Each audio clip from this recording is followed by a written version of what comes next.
Times network ద్వారా గుర్తించబడ్డ India's #1 varicose veins hospital Avis ని సంప్రదించండి.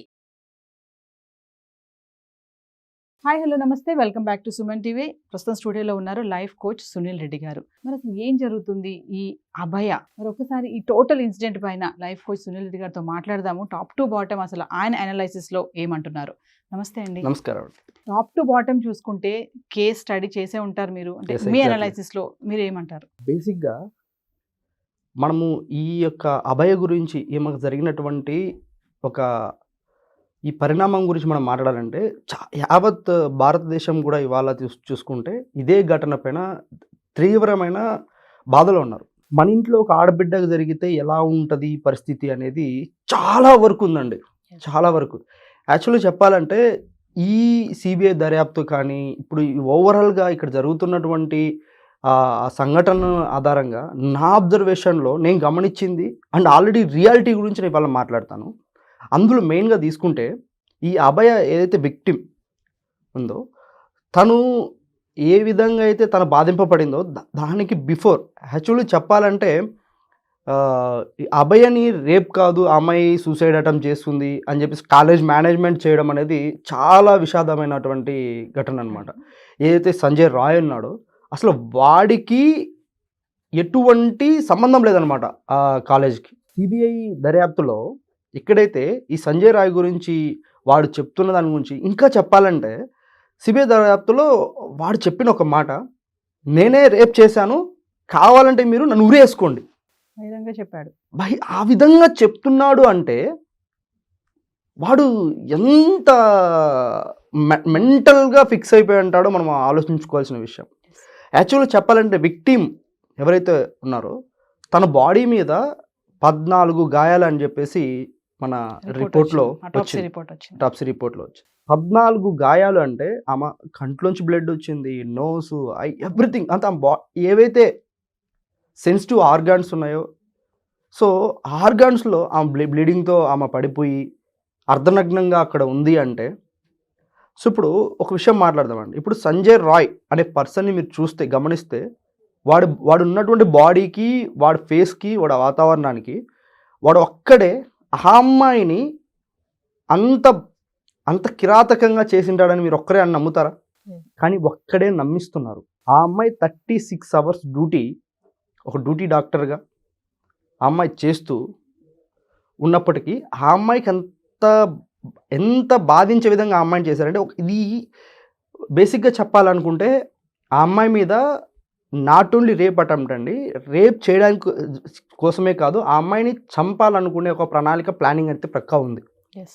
ఎందుకు ఆ అమ్మాయిని ఫస్ట్ వాళ్ళు చంపాలనే అనుకున్నారు, ఎందుకు చంపాలనుకున్నారు అనే దానికి మనం ఒకసారి తీవ్రంగా ఆలోచిస్తే అక్కడ ఏదైతే విక్టిమ్గా బాధింపబడిన బాధితురాలు ఎవరైతే ఉన్నారో ఆమె డ్యూటీలో ఉన్నప్పటికీ 8th ఆ డేట్లో ఆమె ఏదైతే వర్క్ చేస్తున్న వార్డ్లో ఇతను అబ్జర్వ్ చేయడం, ఆమెను దగ్గరికి ప్రాణాకించడం, అంటే అవుట్ సైడ్ వ్యక్తి, ఎవరో బయట వ్యక్తి ఒక హాస్పిటల్కి వచ్చి అతను అక్కడ అబ్జర్వ్ చేస్తున్నారు అంటే దానికి ఇన్ని కోణాలు మనం ఆలోచించాల్సి ఉంటుంది. ఒకసారి ఆలోచించండి. అలాగే అవుట్ సైడ్ వ్యక్తి ఆమెను అబ్జర్వ్ చేస్తూ ఆమె డ్యూటీ టైంలో అంటే విశ్రాంతి సమయంలో 2 గంటల సమయం తర్వాత ఆ అమ్మాయి మీద అతను దాడి దిగాడంటే ఆ హాస్పిటల్ యాజమాన్యం ఏం చేస్తుంది? ఆ హాస్పిటల్లో ఉన్నటువంటి ఏదైతే ఆమె ఉన్నటువంటి ఆ విశ్రాంతి గదిలో, అంటే విశ్రాంతి గది ఏం లేదు అక్కడ, సెమినార్ హాలే, ఆ హాల్లోనే ఆమె విశ్రాంతి తీసుకుంటా ఉంది. ఇప్పుడు మనం 36 hours డ్యూటీ అంటే వాళ్ళు ఎవ్రీథింగ్ అక్కడ అన్నీ ఉంటాయి. సో ఆ రెస్ట్ సమయంలో ఆ అమ్మాయి శరీరం అలసిపోయి ఉంటుంది. అప్పటికే అలసిపోవడం అంటే 36 గంటలు ఒక యాక్చువల్లీ చెప్పాలంటే డాక్టర్ అంటే ఈ భూమి మీద ఎవరైనా కూడా ఏ వ్యక్తి అయినా కూడా బ్లైండ్గా ట్రస్ట్ చేసే పర్సన్ డాక్టర్ అండి. కానీ అటువంటి డాక్టర్స్కి ఈరోజు ప్రొటెక్షన్ లేకుండా పోతూ ఉంది. సో అంత పెద్ద హాస్పిటల్లో సెక్యూరిటీ ఏమైంది, సీసీ ఫుటేజెస్ ఏమైనాయి? సో ఆ అమ్మాయి అరిచిండదా? ఆ అరుపులు కూడా ఎవరికి వినపడవా? అంత పరిస్థితులు అక్కడ జరుగుతుందంటే కేవలం ఆ అమ్మాయి మీద ఒక మర్డర్ అటెంప్ట్ జరిగింది, దాని తర్వాత రేప్ అటెంప్ట్ కూడా జరగడం జరిగింది. మర్డర్ అటెంప్ట్ జరిగిందని నేను ఎలా చెప్తున్నాను అని అంటే మన ఆల్రెడీ సోషల్ మీడియాలో చూస్తే మన ఈ కేసులో జరిగినటువంటి పరిణామాలు మనం గమనిస్తే ఒక వాయిస్ రికార్డ్ అనేది ఆ అమ్మాయిది లీక్ అయింది. ఆ వాయిస్ రికార్డులో అమ్మాయి ఏం చెప్తా ఉందంటే ఎవరైతే ఆ బాధింపడిన వ్యక్తి ఏం చెప్తుందంటే, నాకు ఇలా జరిగింది, అంటే ఈ కాలేజ్లో ఇలా జరుగుతూ ఉంది, ఇలా సిచ్యువేషన్స్ ఉన్నాయి, ఇక్కడ డ్రగ్స్ నుంచి కానీ ఆర్గాన్స్ కానీ వీటన్నిటి గురించి ఆ అమ్మాయికి ఇన్ఫర్మేషన్ ఉంది.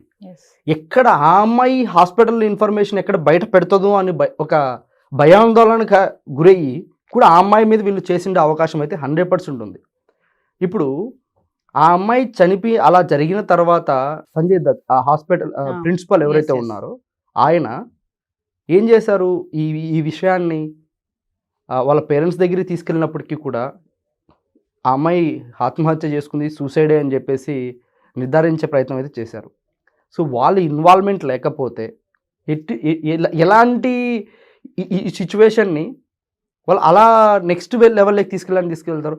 అలాగే హాస్పిటల్లో మరమ్మతులు అంటే రెనోవేషన్ కూడా చేయాలి. ఇది ఎంత ఆలోచించాల్సిన విషయం అండి. అక్కడ ఉన్నటువంటి ఏవైతే ఆధారాలని అవన్నీ కూడా చెరిపివేయడానికి ప్రయత్నం చేస్తున్నారంటే ఎంత విషయం. చాలా సోషల్ మీడియాలో చాలా వరకు ఆ అమ్మాయి బాడీలో 150 మిల్లీగ్రామ్స్ సీమెన్ కలెక్ట్ అయిందని చెప్పేసి వైరల్ చేస్తున్నారు. అది సీమెన్ కాదు, అదొక రసాయనం అని చెప్పేసి సిబిఐ వెల్లడిలో మనకు రిపోర్ట్స్లో తీసుకుని ఆ డాక్టర్లు కూడా అంత చెక్కలేదు అంటున్నారు.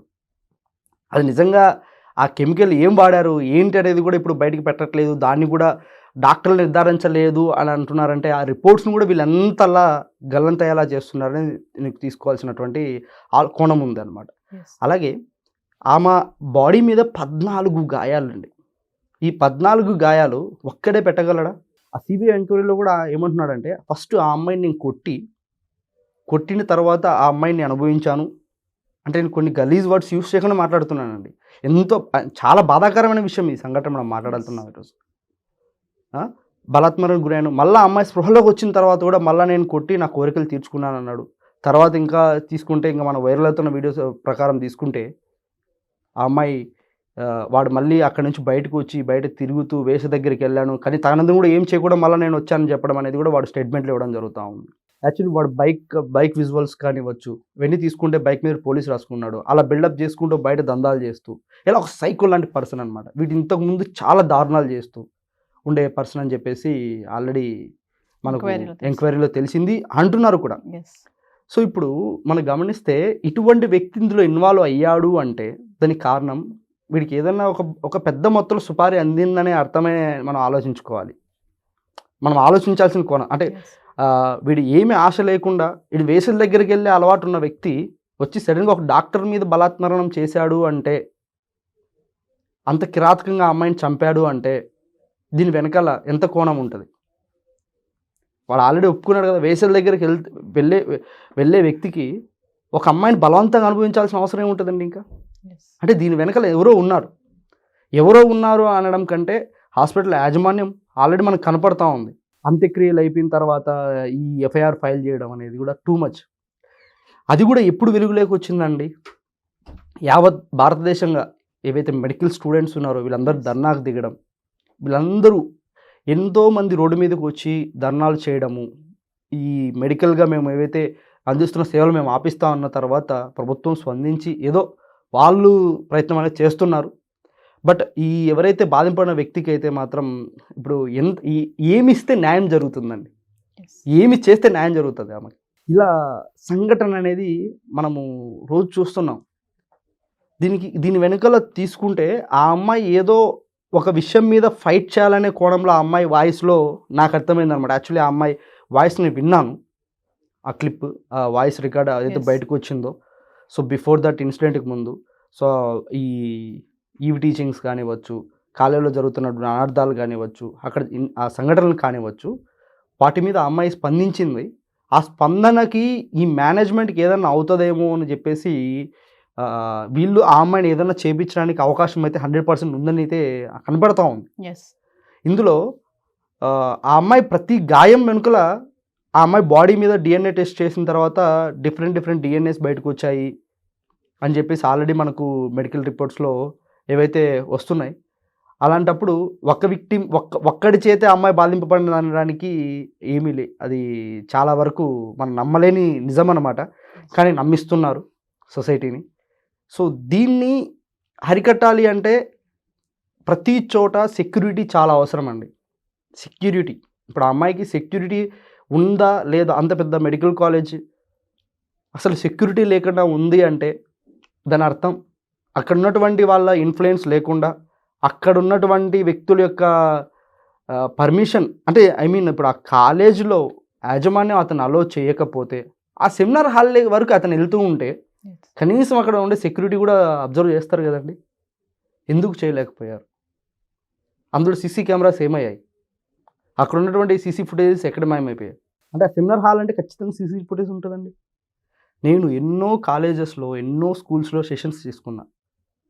అన్ని చోట్లని ఇప్పటివరకు సీసీ కెమెరాలు అటువంటి ఆడిటోరియంస్ ఇప్పటివరకు చూడలేదు. అంత పెద్ద మెడికల్ కాలేజ్, అందులో సీసీ ఫుటేజ్ లేకపోవడం అంటే, లేదు అనడాన్ని ఎంతవరకు ప్రజలు స్వీకరిస్తారనేది ఆలోచించాల్సిన విషయమే. ఈ విక్టిమ్కి న్యాయం ఎలా జరుగుతుంది? ఇంకా వాడిని చంపితే న్యాయం జరుగుతుందా? వాడిని ఉరేస్తే న్యాయం జరుగుతుందా? అంటే వీడు చనిపోయాడు, ఆ అమ్మాయి చనిపోయింది. సో ఈ అమ్మాయిని నమ్ముకున్న ఫ్యామిలీ పరిస్థితి ఏంటి? సో ఎన్నో సంవత్సరాలు కష్టపడి ఒక మెడికల్ ఎడ్యుకేషన్ తీసుకొని అమ్మాయి ఒక డాక్టర్ వృత్తిని ఎంచుకొని వైద్య వృత్తిని ఎంతోమందికి సేవ చేయాలనుకున్న వ్యక్తిని ఇలా ఈరోజు ఆడ అలా చేయడం ఎంతవరకు కరెక్ట్ అనేది మనం ఆలోచించాలి. సో ఆ అమ్మాయికి కూడా న్యాయం జరగాలి. న్యాయం జరగడం అంటే వాడిని ఒక్కటి చంపడం, కానీ ఇటువంటి సంఘటనలు క్రమేణా జరుగుతూనే ఉన్నాయి. అయినప్పటికీ మార్పు రావట్లేదు సమాజంలో. అంటే దీనికి కారణం అంటే ఎవరైనా పెద్ద వాళ్ళు ఇన్వాల్వ్ అయితే ఏవైనా ఒక 2-3 సంఘటనల ఆధారంగా చేసుకొని ఈ విషయాలన్నీ వైరల్ అవుతున్నాయి. లేదంటే ఆ ఘటన మన వరకు వచ్చేది కూడా కాదు. ఎంతమంది ఇలా బాధింపబడుతున్నారు ఏమండి? అవునా? సో వాళ్ళ అమ్మాయిని ఆ అమ్మాయిని చంపడం కోసమే జరిగిన ఘటన. ఈ ఘటనలో ఆ అమ్మాయి మీద కూడా వీళ్ళందరూ బలాత్మరణం చేశారు. సో ఆ అమ్మాయి చనిపోవడం కూడా జరిగింది. సో ఇంకా తీసుకుంటే ఆ అమ్మాయి లంగ్స్లోకి బ్లడ్ వెళ్ళింది. బ్లడ్ అనేది బాగా క్లాట్ అయిందని చెప్పేసి అంటున్నారు డాక్టర్స్. సో లంగ్స్ అంత ఎఫెక్ట్ అయ్యేలాగా అమ్మాయిని ఎంత బాధించారనేది మనము గమనించాల్సిన విషయం. అమ్మాయిని ఎంత టార్చర్ చేసింటారు, కొట్టింటారు. సో ఎంత కొడితే ఆ అమ్మాయి బాడీలో ఉన్నటువంటి లంగ్స్లో బ్లడ్ క్లాట్ అయ్యే విధంగా అమ్మాయి తయారైందంటే దీని వెనకాల ఆలోచించాల్సిన విషయం అయితే 100% ఉందండి. సో ఫైనల్గా క్వశ్చన్ చెప్పండి సునీల్ రెడ్డి గారు. ఇప్పుడు యాజ్ ఎ లైఫ్ కోచ్గా మీ సెషన్స్ కూడా చాలా చూసే ఉంటారు కదా. అంటే సిబిఐ ఇన్వెస్టిగేషన్లో కూడా వాళ్ళు చాలా భయపడ్డారంట ఇతన్ని టెస్టింగ్ చేసినప్పుడు వచ్చినటువంటి రిజల్ట్స్ చూసి, సంజయ్ రాయ్ని. అంటే మనిషి ప్రవర్తన అంటే ఏదంటే పశు ప్రవర్తన కలిగినటువంటి మెంటాలిటీ అని చెప్పి నిర్ధారించారు కదా. అంటే ఎలా అంటారు అసలు? అలాంటి మెంటాలిటీ ఎలా వస్తుంది, ఏంటి అసలు? ఒక మనిషి సొసైటీలో సైకోగా మారడానికి రెండు కారణాలు ప్రేరేపిస్తాయి. ఒకటి, మంచివాడు ఉంటాడు, చెడ్డవాడు ఉంటాడు. చెడ్డవాడుగా అయితే ఎదురయ్యే పరిణామాలు కొంతవరకే ఉంటాయి. ఒక మంచివాడు చెడ్డవాడు అయ్యాడు అనుకోండి, వాడికి మించిన సైకో ఇంకొకడు ఈ భూమి మీద ఉన్నాడు. అంటే వీడు ముందు మంచోడే చెడ్డోడే నేను అనట్లా. అంటే ఒక వ్యక్తి తను అలా తయారవడానికి సొసైటీ ఒక కారణం అండి. సొసైటీ అంటే నన్ను వీళ్ళందరూ తిట్టుకోవచ్చు మేబీ. సొసైటీ కారణం అంటే మన పక్కింటి వాళ్ళు కానివ్వచ్చు, మన ఎదురింటి వాళ్ళు కానివ్వచ్చు, మన దగ్గర ఉన్న పర్సన్స్ ఎవరైతే ఉన్నారో వీళ్ళు ప్రేరేపించే విధానం, వాళ్ళ మైండ్ సెట్ కంప్లీటెడ్గా కొన్ని వాటికి అలవాట్లకి మించి అలవాటు అవ్వడం. ఒక మనిషికి ఆకలి అవసరం. ఎంతవరకు ఆకలి అవసరం అండి? మన కడుపులో కనీసము 3 వంతులు మనం తింటే 1 వంతు అనేది ఖాళీ పెట్టాలి కడుపుని, అప్పుడే ఆరోగ్యంగా ఉంటారు మనిషి. కానీ ఇప్పుడు అలా ఉంటున్నాడా? అతిమీర తిండి తిన్నా అనారోగ్య పాలవుతున్నాడు. మనిషికి ఆకలి, నిద్ర, సెక్స్ ఇవన్నీ అవసరమే. ఈ సైకో లాంటి వ్యక్తులకి ఏమవుతుందంటే ఇవన్నీ అతిమీరిపోయిన వ్యక్తులు. అంటే వాటికి మించి వెళ్ళిన వ్యక్తులు ఎలా అవుతారంటే సైకోలా తయారవుతారు. వీళ్ళు ఏంటంటే వీళ్ళ అజెండా ఒకటే ఉంటుంది, ఏదైనా చేయాలి, మనం అనుభవించాలి. ఎదుటి వాళ్ళు బాధింపబడినా పర్వాలేదు. అంటే ఎదుటివాడి బాధ, ఎదుటివాడి నొప్పి, ఎదుటివాడి పెయిన్, వాళ్ళ యొక్క ఎదుటివాడు నలిగిపోయే వాళ్ళ యొక్క బాధని వీళ్ళు ఎంజాయ్ చేస్తారు. అదొక సైకోయిజం. అదొక సైకోయిజం. మీరు గమనించండి, మనం చాలా చోట్ల గమనిస్తాం, అరే ఎవడైనా పొరపాటున బైక్లో వెళ్తుంటే కింద పడ్డా అనుకోండి లేపడం మానేసి నవ్వుతూ ఉంటారు, సెల్ ఫోన్ తీసుకుని రికార్డ్ చేస్తారు. ఎక్కడంటే మన సొసైటీలో జరుగుతుంది కదా. ఎంతవరకు కరెక్ట్ అంటారు దీన్ని? మనం ఎంతవరకు దీన్ని ఎంకరేజ్ చేయొచ్చు అంటారు? ఇప్పుడు బాధింపబడిన విక్టిమ్ ఆ అమ్మాయి కూడా అలా ఆ సిచ్యువేషన్ ఆ అమ్మాయిని బాధింపబడే సమయంలో ఈ సంజయ్ రాయ్ అనే వ్యక్తి డ్రగ్ అడిక్ట్లో ఆల్కహాల్ తీసుకొని డ్రగ్ అడిక్ట్లో ఉన్నాడని మనకు రిపోర్ట్స్ చెప్తున్నాయి. అంటే వీడికి కూడా భయం ఉంటుంది. ఆ భయాన్ని అంటే ఆ డ్రగ్ అడిక్ట్ అవ్వడం అంటే అంత డ్రగ్స్ ఆ కాలేజీలోనే డ్రగ్స్ సప్లై చేస్తున్నారని చెప్పేసి ఎన్నో ఎలిగేషన్స్ బయటకు వస్తున్నాయి. డ్రగ్స్ వస్తున్నాయి, అవయవాలని మార్పులు చేస్తున్నారు, బయటకు అవయవాలు అమ్ముతున్నారని చెప్పేసి ఎన్నో వస్తున్నాయి. అంటే దీనికి కారణం ఇప్పుడు ఏదైనా ఇన్సిడెంట్ జరిగితేనే బయటకు వస్తాయా? ఎంతవరకు ఇది? సో ఇమ్మీడియట్లీ మరమ్మతుల్లోకి వెళ్ళడం అంటే దీని వెనకాల ఒక పెద్ద హస్తాలు అయితే ఉన్నాయి. కానీ అది ఎవరనేది ఆ సిబిఐ దర్యాప్తులోనే తేలాలి. కానీ ఎవరైతే బాధింపబడ్డ విక్టిమ్కి న్యాయం జరగాలని మనందరం కోరుకుందాం. ఖచ్చితంగా సరే, యావత్ ప్రపంచం కూడా వెయిట్ చేస్తూ ఉంది ఏం న్యాయం చేస్తారు. కానీ ఆ జస్టిస్ వల్ల నెక్స్ట్ ఇంకొక పర్సన్ ఒక అమ్మాయి మీద ఇలా చేయడానికి ఆలోచించేలా ఉండాలి. ఫస్ట్ థింగ్ అది మన పరిస్థితి ఏంటని. కానీ ఈ అవేర్నెస్ ఎలా క్రియేట్ అవ్వాలి? ఇప్పుడు మనం తినే ఒక ఫుడ్ క్రమేణా శరీరంలో కలిగే మార్పులు కానివ్వచ్చు, ఈ మైండ్ సెట్ కరెక్ట్గా లేకపోవడం కానివ్వచ్చు, వీటికి ఎక్కువగా ఉంది. వీటన్నిటికీ ఒక ఫుల్ స్టాప్ పెట్టేలా మంచి ఈ అమ్మాయి విషయంలో ఎవరైతే జరిగిందో బాధింపబడిన విక్టిమ్ విషయంలో తీర్పు అనేది మంచిగా వస్తే ఈ తీర్పు వల్ల చాలా మందిలో మార్పు రావాలి, ఆ అమ్మాయికి అయితే న్యాయం జరగాలని చెప్పేసి మనందరం కోరుకుందాం. ఖచ్చితంగా సార్. Thank you.